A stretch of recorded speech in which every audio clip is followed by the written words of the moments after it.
When you want to learn about lighting, there are three areas that you have to learn. One is natural light, two is flash, and the third is constant light, and that's what we're going to go over in this course. I want to go over the advantages of constant light. So let's get rolling here. Well, my mantra, using the least amount of gear with the maximum utility. I need my gear to be lightweight, portable, and fast to set up. And definitely constant light fits this category. And that's what I love about constant light is the setup is so fast and allows you to get to your creativity much faster. But before we get into how to use it, you really have to know the fundamentals of light. And that's what I want to go over a little bit, the difference between soft light and hard light, the qualities, how to create it, and most importantly, when to use it. There's hard light and there's soft light. The difference between hard light and soft light uses a very large source, and the shadows that it creates is very soft in transition, meaning when you see the highlight and then you see the shadow, there's a very fine transition between the two. Whereas when you use hard light, the highlight and the shadows, there can be a very distinct line between those shadows and the highlight. Hard light is created from a very, very small light source. So how do you know the light source is small, or how do you know the light source is large?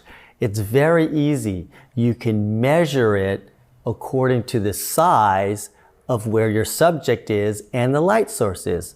For example, this light here that's lighting me is a very large light source. If I were to measure it, I would measure that light source about this big to me. Now, if I were to measure, let's say, a hard light source, like let's say the sun, if I were here and I were to look up to the sun and say, how big is that sun? I'd probably go, oh, it's about that big.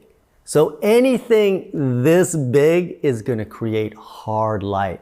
For example, if you had a flash, the flash head is usually very small, just a few inches. And so when you use a flash just by itself, if you measure it, how far it is from you, and you measure how big it is, it's usually going to turn out to be about that big, which is hard light. So anything that you measure through your eyes and it's around this big, that's going to give you very hard light. And if you measure something and it gets to be about this big or even bigger, you know that that's going to give you soft light. And so that's how you know hard light is created or soft light is created. They produce different effects, and so depending on how you want to use your light and what you want to use it for, you have to know how to use hard light and how to use soft light. So when you use hard light, you need to be in a hard light situation. So if you're in an environment where you see sharp shadows on the ground, usually when you're outdoors and the sun is very bright, then you can use hard light on your subject because it matches your environment. Now, when you're in a situation where you don't see a lot of hard shadow lines, and maybe you don't see any shadows at all, then you're in a soft light situation. And that's when you have to use soft light.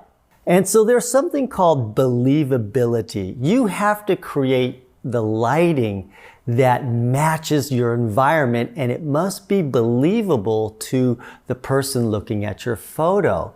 So if you're in a soft light situation, but you're using hard light, you're going to look at the photo and go, something is not right here. It doesn't really match.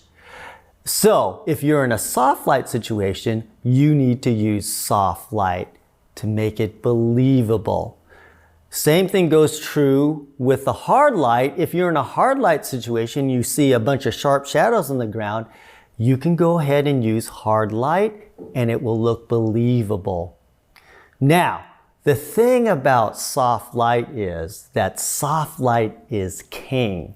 Soft light really works in any situation. Whether you're in a hard light situation or you're in a soft light situation, soft light reigns. And in fact, when you're in a hard light situation and you use soft light on your subject, then those are the photos that really look outstanding. Those are the photos that look, wow, that's some professional lighting, because you're getting gradual shadows of a highlight and shadow on your subject, but your background is very bright light with sharp shadows, but that effect still looks very, very professional. Let's go on location. Let me show you an example of these fundamental lighting principles.